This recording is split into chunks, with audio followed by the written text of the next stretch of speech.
about those highly observant individuals who constantly notice what everyone else just completely misses.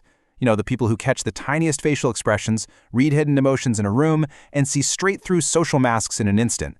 But what actually happens when you can't turn off that hyper-awareness? Well, as we're going to uncover today, carrying the heavy psychological burden of always noticing the truth isn't exactly the superpower it's cracked up to be. Think about it for a second. Do you easily spot lies or instantly feel the unspoken tension the literal moment you walk into a room? Society loves to call this sharp intuition a gift, right? It's praised as this ultimate sign of high intelligence.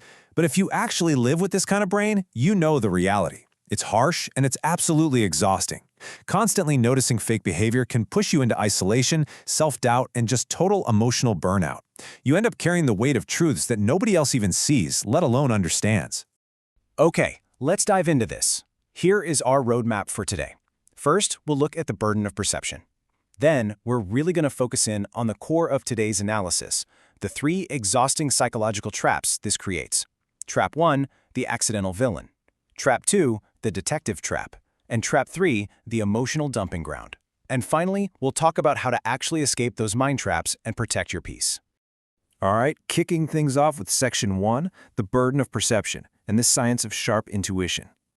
To really get why some people see what others miss, we have to take any mystical or spiritual angles completely off the table. This intense perception actually comes from hard neuroscience. It's a high-speed data processing mechanism called thin slicing, combined with the ability to detect what psychologist Dr. Paul Ekman calls microexpressions. These are tiny facial movements that flash by in just 1/15th to 1/25th of a second, literally the blink of an eye. So when someone gives a fake, totally incongruent smile, a perceptive brain instantly catches the data error unconsciously. It's exactly like tasting a spoonful of soup and immediately knowing, whoa, that's way too salty. You don't sit there and overthink it, your brain just instantly reports the truth. And this brilliantly illustrates the difference. Imagine society as a stage play.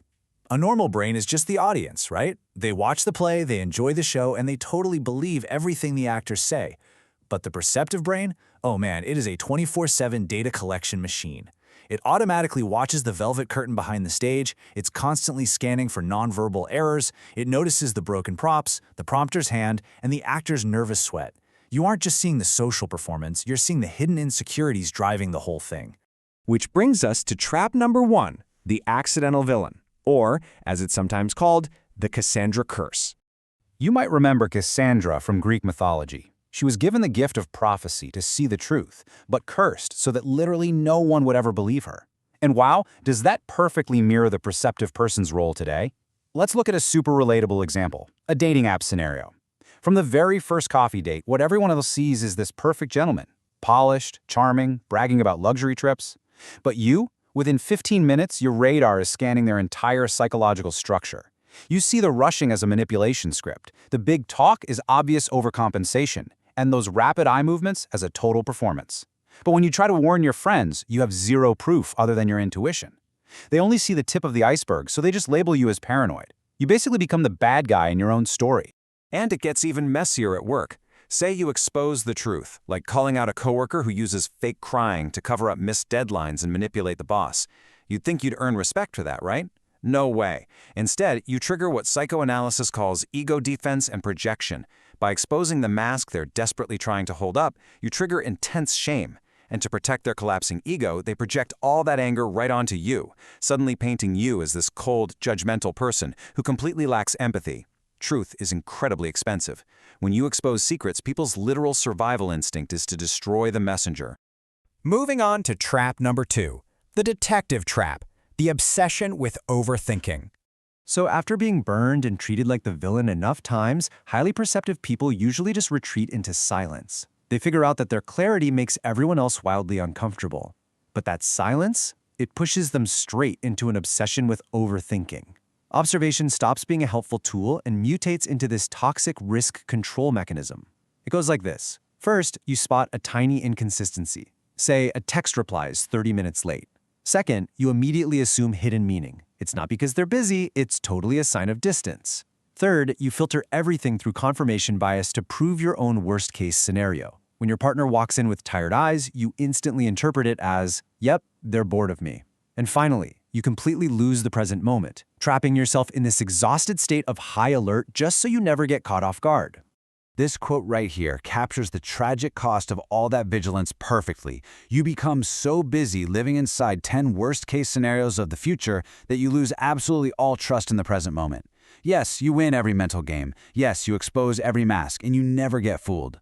But the price you pay is your innocence. You lose that unconditional trust and the simple, grounding peace of just resting your head on someone's shoulder without analyzing their hidden motives. You survive, sure, but you completely lose the ability to just relax and enjoy the music.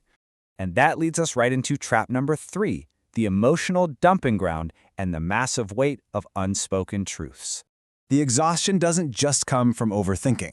It comes from this incredibly specific, silent kind of loneliness. It's not about being physically alone. It's the loneliness described perfectly right here.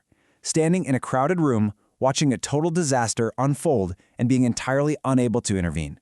Imagine sitting at a close friend's doomed wedding.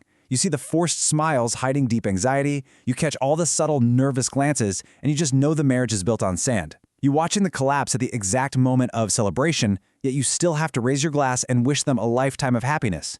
You can't warn a single soul because they wouldn't believe you anyway, and you just ruin the moment. Because you're highly empathetic and you read people so well, you understand everyone's needs without a single word being spoken. You act perfectly to make everyone comfortable, becoming the ultimate social diplomat. But the result? You basically become a one-way glass wall. You see right through to their deepest wounds, but when they look at you, they literally only see their own reflection. Nobody reads you. Nobody knows where you're hurting, which leaves you entirely unseen and just totally emotionally drained by all the world's fake masks.